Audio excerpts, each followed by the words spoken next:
departing from the book of Nehemiah, and in Nehemiah, there's more material in Nehemiah, but I just ask that you read it. A lot of it is very basic narrative. And what I decided to do, and I've never done this before, is I thought, let's just go through the Bible a book a week, which helps me plan sermons and teachings for the next 66 Sundays. So what I want to do is today we're just going to do a bit of a survey of the book of Genesis and then draw some applications from it. So Genesis, I've got it set up like this. Now in your bulletin you have blessings or beginnings and blessings on the same line, and that's going to be the way it's going to be presented. And there are so many blunders that occur. And then there's this great continuity of the hand of God through it all. It's amazing how much God plans and how much we try to add to the plan or completely violate the plan and throw it out the window. We're so silly sometimes. So in Genesis, beginnings and blessings. So we start out with creation. In the beginning, God created the heavens and the earth.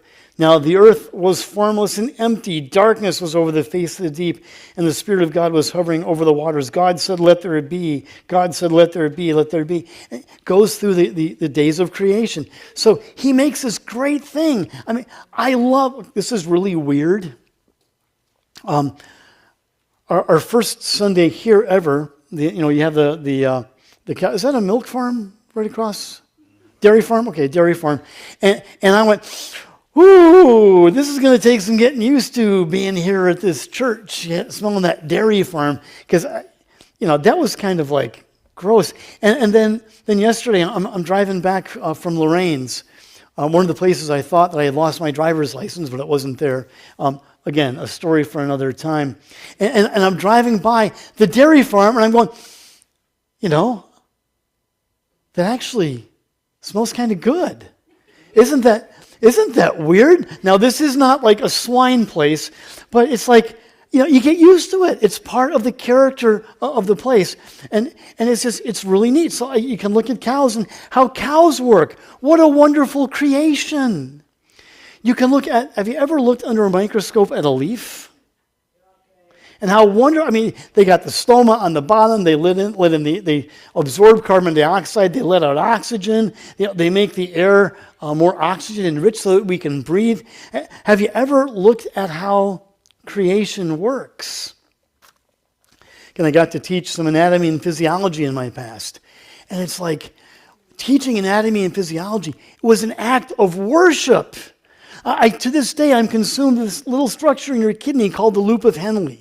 And as your blood goes through this microscopic structure, or fluids go through this microscopic structure, you go this one part, we're going to get rid of this there. We're going to get rid of this. And as you go through the loop of Henle, this is incredible. I mean, God created a magnificent microscopic world and beyond. You go to physics. What holds atoms together? Well, we're not really, what's Scott? Okay, quarks, and what's a quark? Other than a Star Trek character, what's a quark? There's so much that science asserts that they know and they don't know. Again, one of my pet hobbies is to study the proclamations of science, and they come up with this new.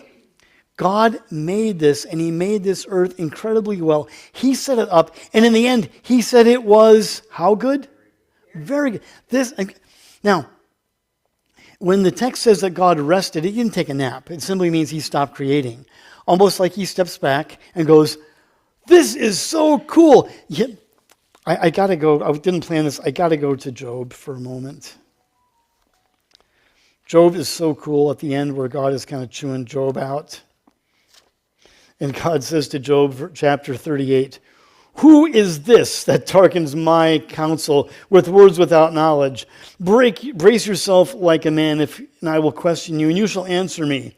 Where were you when I laid the earth's foundation? Tell me if you understand. Who marked off its dimensions? If we go a little farther, I want to get to the ostrich.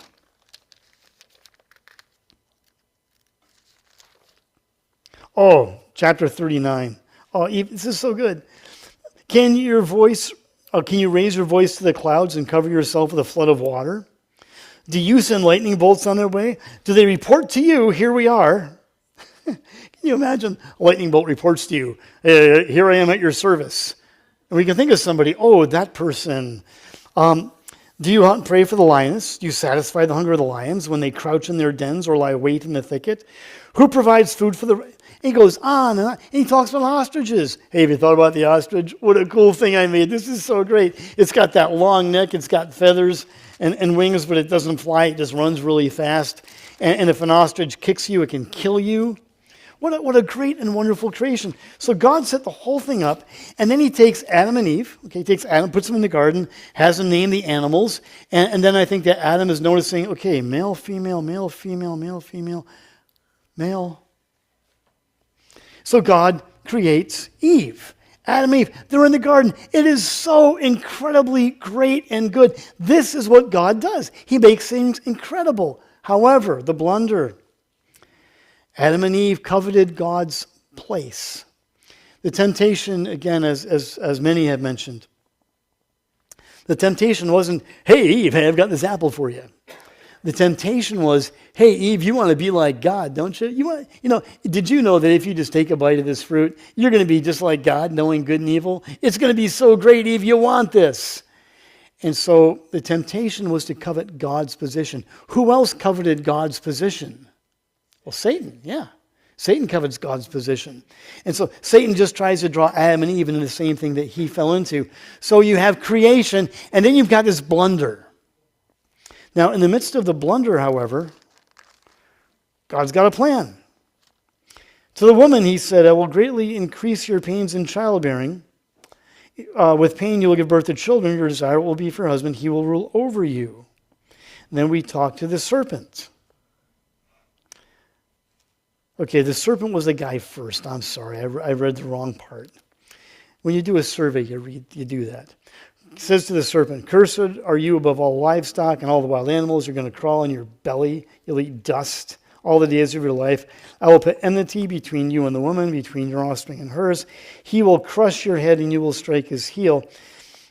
So the implication here is that from the beginning, God had this plan of redemption, that somehow the work of Satan and all this would be defeated. So right in the beginning, you've got the creation and you've got the blunder, but however, God has a plan, even though Adam and Eve blundered. Then you have the first family, chapter 4. You know the story. Adam and Eve, they had a couple of sons, and the sons got along so great. Every day, they just loved each other to death. A couple of sacrifices. God said, Abel, your sacrifice is great. Cain, not so much. And so then Cain gets very jealous of Abel, and he takes him and he kills him. Now, I look at Cain, I don't think Cain understood that Abel would die, because nobody had died yet. So you got this first family. It's great. It should have been awesome. It should have been amazing. However, you have coveting again. Cain covets Abel's approval by God. So Cain wants what Abel has, so Cain can't get what Abel has, so Cain kills Abel instead and tries to hide the body. And of course, God knows this is true. Not a good scene after this. Now in chapter 5, we see a lot of population growth. There's the accounting. Let's see, we get down to Methuselah. Was it 969 years? How old was Methuselah? Yeah, 969 years. A lot of people living a long time. Lots and lots and lots of kids. Chapter 6. When men began to increase in number on the earth and daughters were born to them, the sons of God, we really don't know who they were. Some people have to speculate, but we really don't know. The sons of God saw that the daughters of men were beautiful, and they married any one of them they chose. And the Lord said, my spirit will not contend with man forever, for he is mortal. His days will be 120 years. I've had it. Okay, population growth, you'd think that's a good thing, but as the population grew, the evil grew along with the people. So you have this population, it's good. However, the people became as evil as they possibly could. Verse 5 of chapter 6. The Lord saw how great man's wickedness on the earth had become, and that every inclination of his hearts was only evil all the time. The Lord was grieved that he had made man on the earth. His heart was filled with pain. So the Lord said, I will wipe mankind whom I have created from the face of the earth, So people mess up. They take God's blessing, they take his gifts, they ruin it, and God has a plan. Now there's a lot of speculation on why the flood had to be necessary. Why did God actually do this? But again, that's speculation, not going to get into that. We just know it got so bad that God said, the only solution that I have for this, the only way to save humanity is to wipe almost all of them out. So that's not good. But God has a plan through this anyway. His plan will not be thwarted. So then we go to Noah. So, Noah and the ark and the animals, and they get off the ark, and things seem to be going pretty well. So the family, they're told by God, repopulate the earth. We're not going to bother to mention, Noah has a little bit too much wine, not really relevant here. So they restart. Things are going pretty well, but then God said, be fruitful, multiply, and fill the earth. And in chapter 11, the people got together and they said, hey, let's not do that. Now the whole earth had one language and a common speech. As men moved eastward, they found a plain in Shinar, and they settled there. They're supposed to be filling the earth, but they stayed in one place. They said to each other, come, let's make bricks and bake them thoroughly. They used brick instead of stone and tar for mortar. Then they said, come, let us build ourselves a city with a tower that reaches to the heavens, so we may make a name for ourselves and not be scattered over the face of the earth, like God said. But the Lord came down to see the city and the tower the men were building. And the Lord said, if one people speaking the same language had begun to do this, then nothing they plan to do will be impossible for them. Come, let us go down and confuse their language so they will not understand each other. What a funny thing to do. Can you imagine, you're on a work crew with people and all of a sudden you can't understand a thing that anybody's saying? God uses almost comical things sometimes. So things are restarting. The people, what are they doing? They want to try to build a tower that reaches to the heavens. This is a means of self-exaltation. A means, again, I think, of coveting God's place. So we want to get up to heaven and show God we're just as good as he is possibly. Well, then we go to Abraham. At this point is only Abram, chapter 12. The Lord had said to Abram, we don't know why God said this other than that he chose Abram. The Lord had said to Abram, leave your country, your people, and your father's household, and go to the land I will show you. I will make you into a great nation. I will bless you. I will make your name great. You'll be a blessing. I will bless those who curse you. And whoever curses you, I will curse. You don't want to be cursed by God. That's never a good thing. And all the peoples of the earth will be blessed through you. So Abraham left as the Lord told him, and Lot went with him. Now he was supposed to leave Lot behind, but he didn't. Abraham was 75 years old when he set out for Haran. Wow, I've got a few years to go before I set out for Haran. He took his wife Sarai, they took all this stuff. So God begins with Abraham and says, I'm going to bless everybody on the entire earth through you. Everybody is going to be blessed because of your obedience to me. However, there was a famine in the land, and Abram went down to Egypt to live there for a while because the famine was severe. As he was about to enter Egypt, he said to his wife Sarai, I know what a beautiful woman you are. When the Egyptians see you, they will say, this is his wife. Then they will kill me, but they'll let you live. This deals with how things were inherited within the cultures. If Abram had died, then whoever would marry Sarai would get all the wealth and stuff. However, if Sarah was a sister, then Sarah would get all the stuff. So as a wife, somebody else can marry her and get all this stuff. As a sister, then she gets all of Abraham's stuff if Abraham were to die. So it's a way of preserving Abraham's life. But if God says, I'm going to make you into a great nation, I'm going to bless you, should Abram worry about this? And of course we all say, no, but wouldn't you? Might you not come up with a plot or a scheme so that you might survive, so people wouldn't come and kill you to steal all your stuff? Of course, wouldn't matter because you'd be dead. All right, then you have the covenant that God makes with Abram.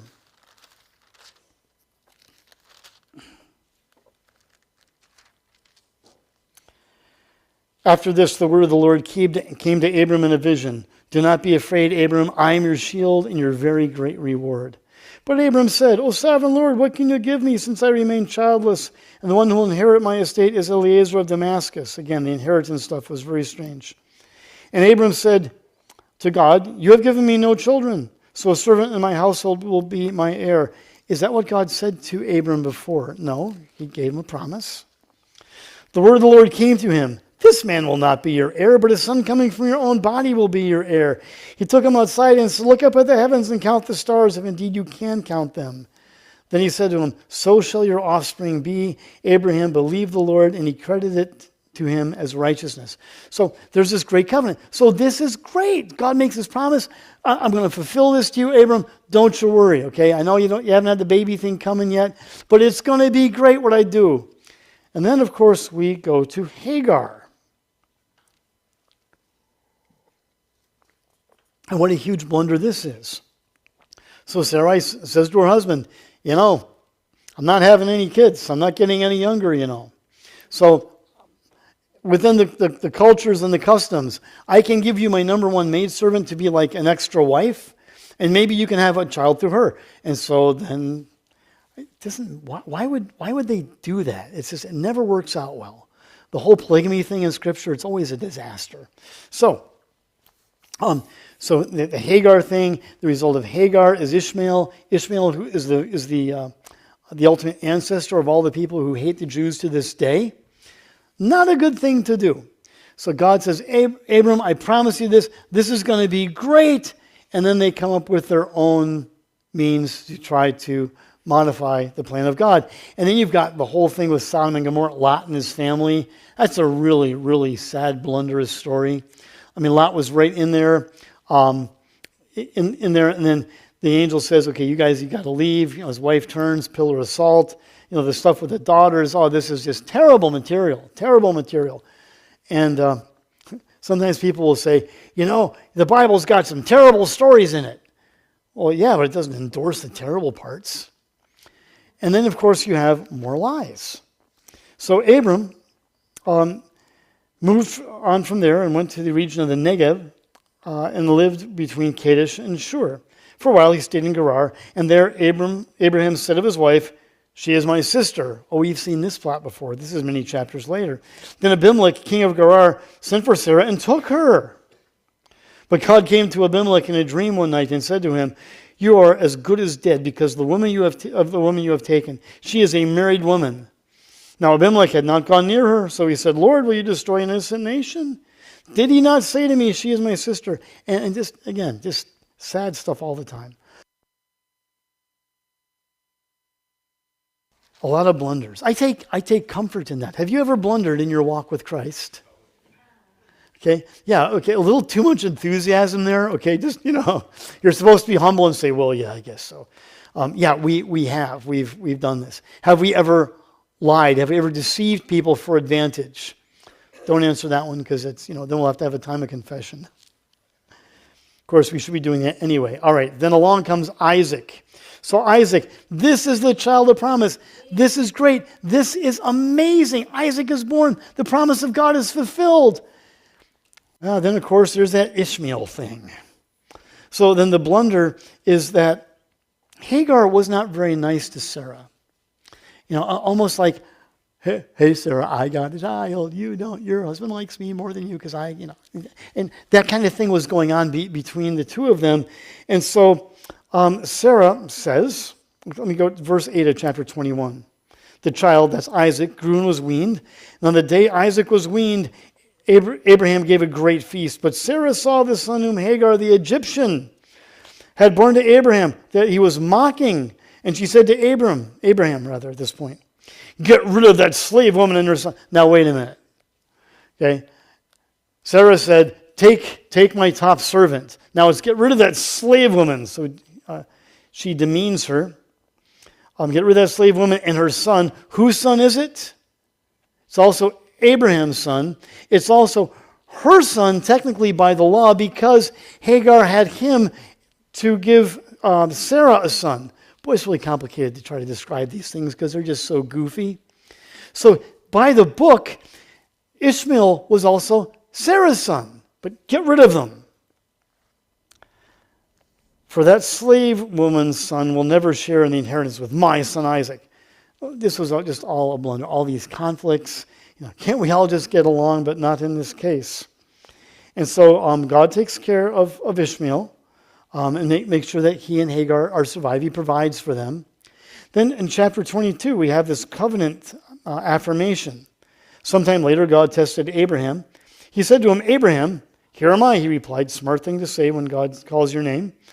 Then God said, "Take your son, your only son Isaac, whom you love, and go to the region of Moriah. Sacrifice him there as a burnt offering on one of the mountains I will tell you about." So Abraham here, we believe he has great, incredible faith. God says, "Look, I want you to take your son and I want you to offer him as a sacrifice. This is the son of blessing. This is the son whom all the blessings that God has promised to Abraham, through this son they will all come." So Abraham must have had some faith that God could work this out. This was good. And God affirms a covenant with Abraham because Abraham is obedient completely. In this respect, not that Isaac was sacrificed, because God provided a substitute for Isaac. Then we have Isaac grows up, he needs a wife. Rebekah is found. It's like, so the whole thing, this is great. It's a great blessing. Again, the story of that, we're not going to go into that this morning. The story of that is really, really kind of cool, how God works all that out. Then we have the birth of Jacob and Esau. Children, a blessing from the Lord. But even in the womb, they were fighting with each other. And we know that the two were born, Jacob and Esau. Jacob's name means usurper, deceiver, sneak. Kind of like Gollum, sneaking. How many of you have seen the Lord of the Rings series? Okay, all right. So all right. If you haven't seen that, you don't understand. Okay. So Jacob and Esau. Now here we have this repeated pattern in Genesis. Would you believe that you have lies and deception? Would you believe that parents had favorite children? That I mean, no one does this, of course. Isaac thought that Esau was great. Esau, the big hairy hunter guy, brings in all this stuff. And Jacob was a man of the tents, and probably a really good cook, we think. But the whole story, the division there that goes on between them, and then and Jacob deceives his father to steal the birthright that Esau should have had. Esau comforts himself with thinking, as soon as Dad is dead, I'm going to kill my brother for what he did. Because then, of course, Esau would become the person who would inherit everything. And so Jacob is sent by his mom to flee to his uncle Laban. And that's more fun stuff there. The lies and the deception, again, come in. So much it's hard to keep track. Oh, yeah. Isaac goes to Abimelech. And Abimelech says, "She's my sister." Same policy, and just dumb stuff goes on like this all the time. Jacob steals the blessing, deceives his father. So then Jacob goes with Laban, and he does pretty well, pretty prosperous, except for the wives thing. That's just more deception goes on. Do I say deception again? Okay, I don't say deception again. I should have put another line there for deception. You remember the story. Jacob, meets Rachel, is so in love with her. Hey, Laban, how long do I have to? No, this is Rebecca. Wait, get my. No, this. I'm right. This is Rachel. Whew, so many names. Okay. So he says to Laban, "How many years do I need to work for you so I can marry your daughter Rachel? Oh, I love her so much. 7 years." So you know the story. He works for 7 years and says, "Hey, my 7 years is up. I want my wife. I want to be married now." And so, okay, Laban goes, "This is going to be great now." This is why you should never drink at a wedding, because I can't imagine Jacob being confused like this unless he had had a few too many. Because he wakes up in the morning, and who's there in the bed beside him? It's Leah! Ew! I mean, he's really, really upset. He runs to Laban. "What have you done to me?" "Well, in our culture, we never marry off the younger daughter before the older one, so you married the older one. Sorry we didn't tell you this beforehand, but surprise!" And then he marries Rachel. After a week, he marries Rachel, and then works another 7 years. Now, while he's doing this, he prospers, and you can read the story about what God does to prosper him there. But then the story of the wives. Okay, yeah. Jacob flees and gets 2 + 2. So Rachel is not having children, so she gives her maidservant to Jacob as an extra wife. And so that maidservant starts having children. Leah starts not having children, so she gives her maidservant to... So you end up with basically 4 wives and 12 kids, actually 13 if you count Dinah. This is nuts that people would do this. But notice what God does. Okay?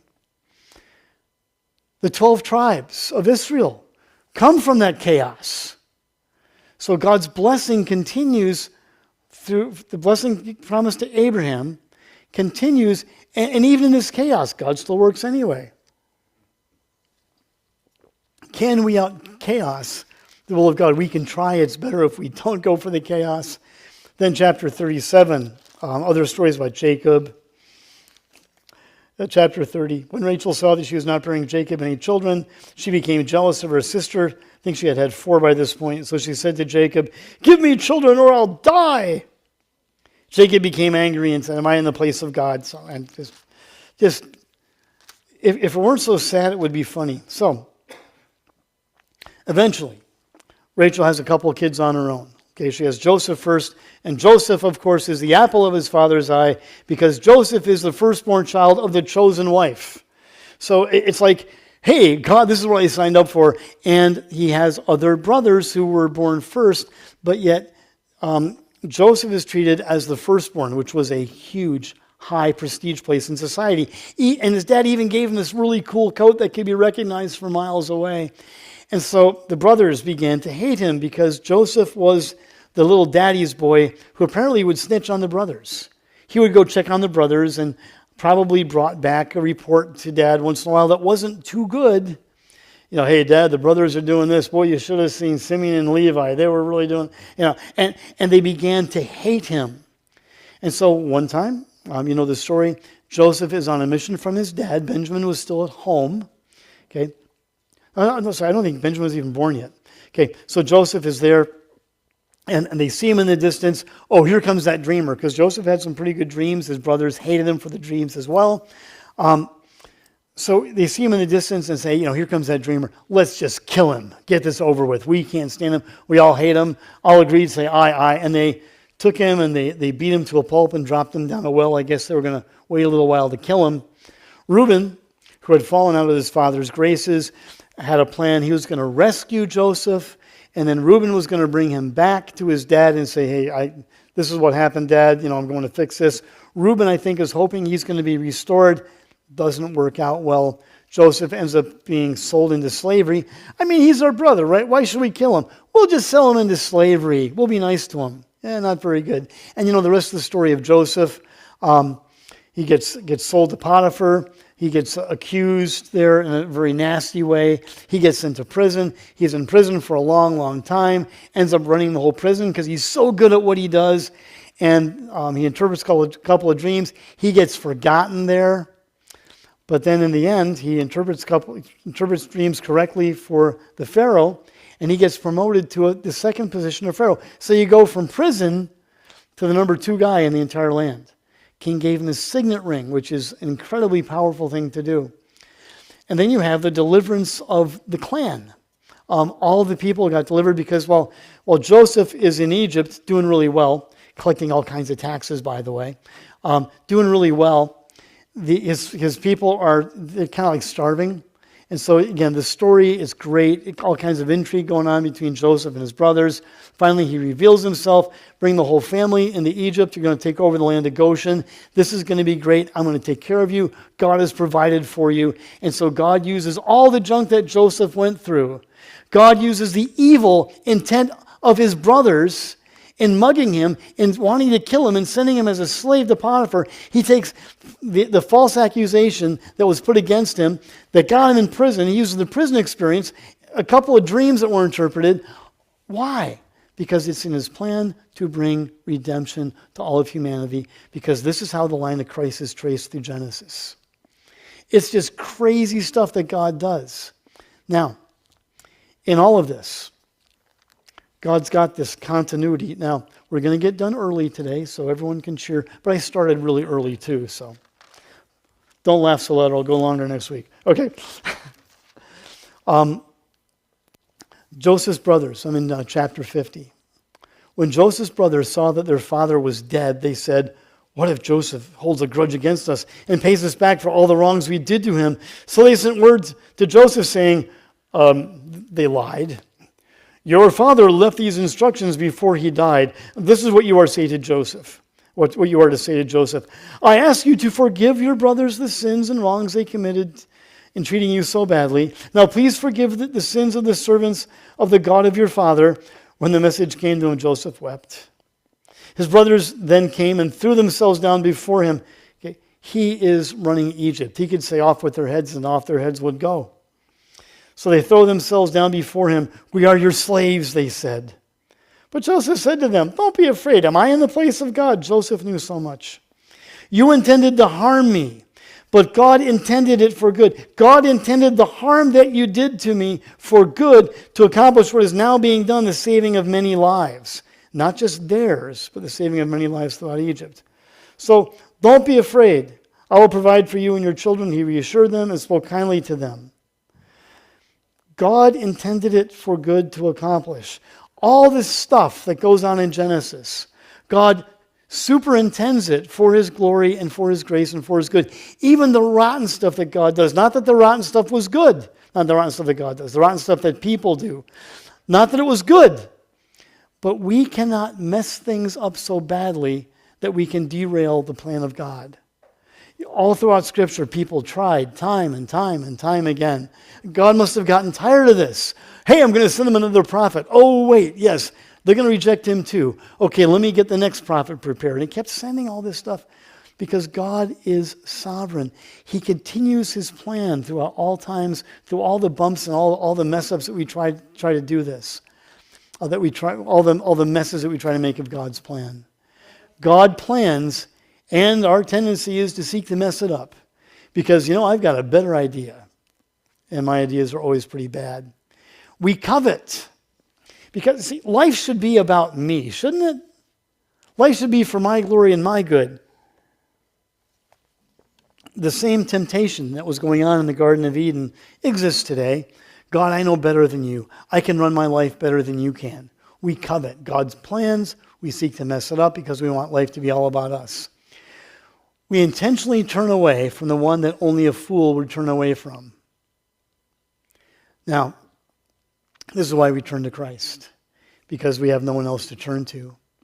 We do not trust that God will actually follow through on what he has promised us, that God will follow through on his commitment to us. We think that, hey, at just the right time, God's going to pull the rug out from under us, and our lives are just going to be over and totally trashed. Yet we do see Joseph's conclusion, where Joseph says, look, you guys meant this for evil. Don't worry about it. It's all good. You wanted to do rotten stuff to me, but God intended it for good. We need to embrace Joseph's view. When people do you dirt, is the dirt that they do greater than the sovereignty of God? Can the dirt that they do to you possibly mess up what God is working on? They're not that powerful. They're not in the place of God. God's plan wins the day, regardless of our greatest efforts to derail his plans. Rather than coveting, we ought to understand that life should be about a surrendered relationship to him, where we say, God, what would you have me do? Not, God, I'm going to tell you what I'm going to do today. We must continually turn to the one that only a fool would turn away from. Will we trust God enough to actually rest in him?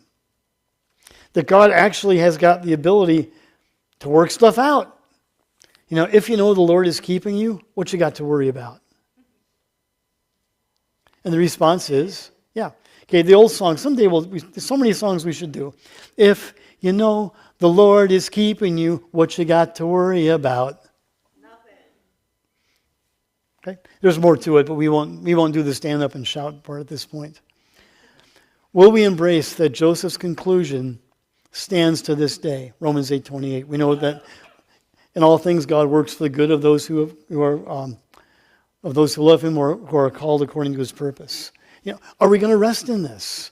Or are we going to panic and try to find our own way? We live in a world that is seeking to embrace hellish things more and more and more. Are we going to panic? Or are we going to say, God's got this. I'm simply going to do my part to be obedient to him in the midst of the chaos. Genesis.